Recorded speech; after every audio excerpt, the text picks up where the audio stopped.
Entre 5 et 7 femmes, victimes de viols avec extrême violence, sont transportées ou arrivent chaque jour à l'hôpital de Panzi à Bukavu, dans l'est du Congo. L'un des plus beaux endroits du monde est plongé dans la guerre et la barbarie parce que cette région est très riche en ressources minières. Pour pouvoir extraire ces minerais, des bandes armées financées par les pays voisins et les puissances étrangères font régner la terreur en violant et en massacrant des villages entiers pour déplacer les populations. Le viol y est utilisé comme une arme de guerre. Ces viols avec extrême violence entraînent une telle destruction physique que les femmes qui arrivent à atteindre l'hôpital de Panzi sont appelées des survivantes. En 2012, le docteur Mukwege rencontre le docteur Kadier et rapidement, ils commencent à travailler sur une nouvelle technique chirurgicale à 4 mains afin de réparer les appareils génitaux détruits par des lésions trop profondes que pour être opérées uniquement par voie basse.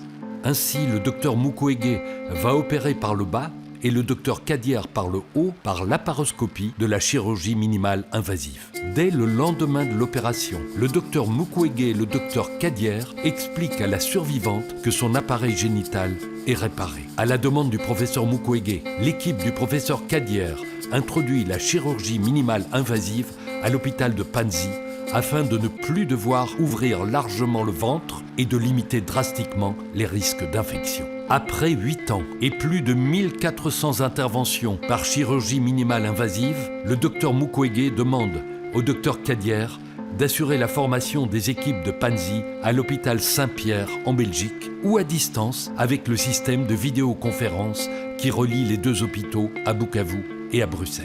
De continuer les missions à l'hôpital de Panzi afin d'opérer les cas difficiles tout en poursuivant la formation des équipes de l'hôpital. Et enfin, de construire un nouveau bâtiment de chirurgie minimale invasive et de l'équiper. Le bâtiment est destiné à être un centre de référence pour la RDC et pour toute l'Afrique. Grâce notamment à votre soutien et à l'argent que vous avez donné lors du gala de novembre 2019, les travaux ont pu commencer en janvier 2020.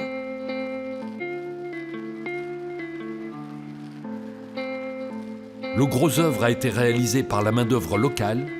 Les équipements chirurgicaux ont été achetés en Europe, transférés par container via Mombasa et installés par des équipes spécialisées belges. Le roi et la reine ont visité le centre qui a été inauguré en septembre 2022.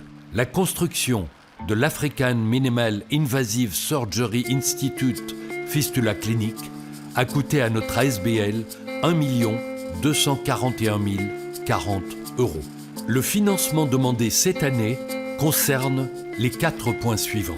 Les derniers gros équipements de chirurgie minimale invasive, les missions de l'équipe du professeur Kadier, l'organisation de diplômes interuniversitaires avec l'ULB, l'hôpital Saint-Pierre, l'université de Kinshasa et de Lumumbashi.